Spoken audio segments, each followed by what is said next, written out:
I don't walk as easy as I used to. I don't speak as smoothly as I used to. I don't debate as well as I used to. But I know what I do know. I know how to tell the truth. That was President Biden admitting that he had a bad debate Thursday night, and we're seeing the fallout.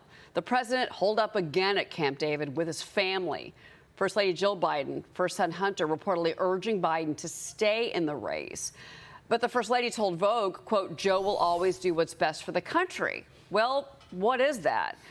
Former presidential candidate Nikki Haley warning Trump to gear up for a younger, more energetic opponent and renewing her call for cognitive testing ahead of the election. And she was warning Democrats if they continue down this path and they have Biden as their nominee, they're committing to hurting America. Also this morning, we're waiting for the Supreme Court's decision on former President Trump's immunity case. That's later today, 10 a.m. Eastern time. Let's bring in Alabama Senator Tommy Tuberville. He is a member of the Senate Armed Services, Agriculture, Veterans Affairs, and Health Committees. Good morning, Senator. Good morning. Your reaction to what we saw over the weekend, and that was Joe Biden on Saturday, or Friday, actually. Obviously, he was on prompter. And the Democrats seem to be in panic mode still. What are you hearing from your sources? Well, first of all, it's kind of like a reality show. Those of us that have been in Congress for going on 4 years have noticed all this. We've witnessed it all. The mainstream media has been blocking everything that the Biden family's doing. They've been hiding him out in Delaware. It's really embarrassing for our country. I know our adversaries are watching all this, but at the end of the day, I hope they make the right decision. But for them to have to get together to decide whether he's going to run for president of the United States, that ought to tell you something. Sure, we need leadership. We have zero leadership right now in Washington, D.C. when it comes to the president of the United States. And the decisions they've made, I don't know whether he's making them or somebody else, but somebody needs to get together with him and decide very quickly. And if he needs to step down now, go ahead and step down, get out of the way. We need leadership. We don't need to wait another 5 months. But Senator, at the end of the day, it has to be President Biden and Jill Biden that make that decision. And it doesn't seem like that's happening. She's got a Vogue cover out this morning where she's, defending her husband again. I have to ask you this. There's been talk about the 25th Amendment. It's been brought up over the weekend that he could be removed on the 25th Amendment. Do you see any kind of scenario like that playing out?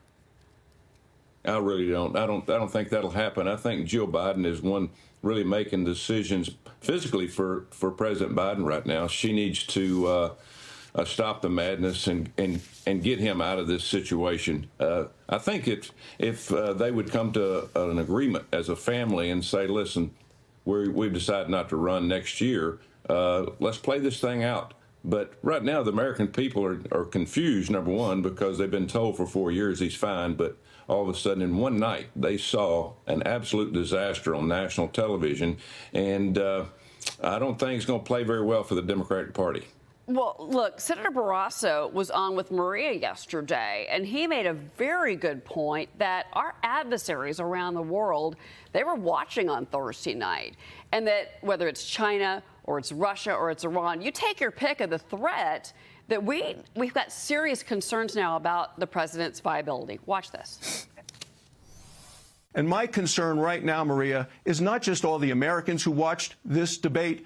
It's what foreign leaders, our enemies, saw in that debate in China, Russia, Iran, North Korea. Right now, are they thinking this is our moment of opportunity? Are you saying that Joe Biden should be replaced on the Democrat ticket? The Democrats are going to have to make that decision, Maria, and they are discussing it from two different ways. One is, do you replace him on the ticket? And the other is, do you replace him now as president?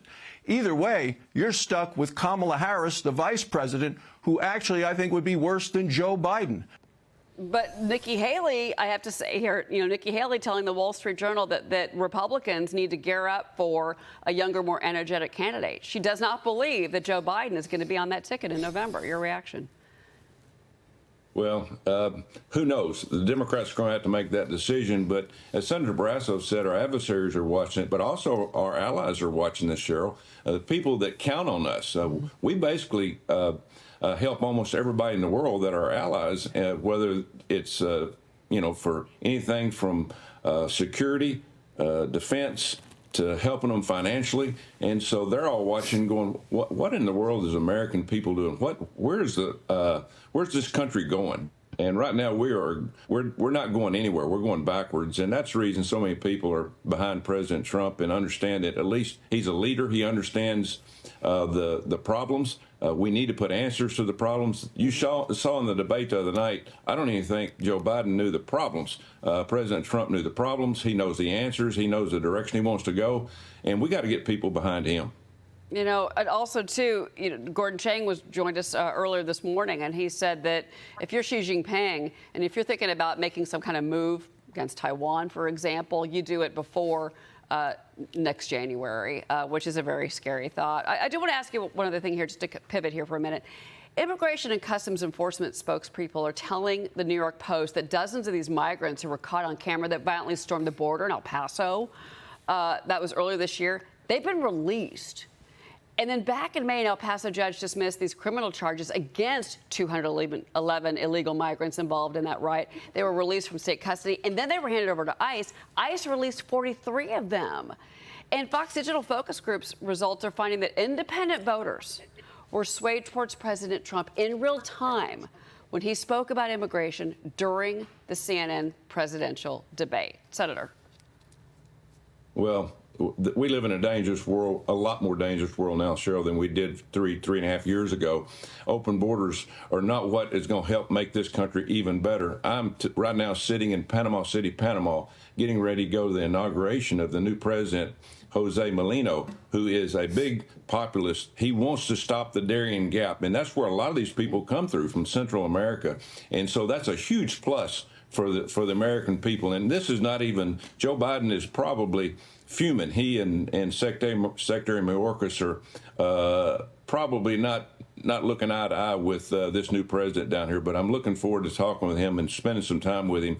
He could really make a difference for us in our country if he would do the right thing in the Darien Gap and slow the trafficking down, at least for the next 5 or 6 months till we replace the Democrats. That would be an incredible turn in the immigration crisis that we are facing as a nation, Senator. And I'll be very curious to hear about that conversation because the Darien Gap is certainly, to your point, one of the biggest problems that we have as far as that migration pattern. Senator Tommy Tuberville. Senator, thank you. Thank you. All right.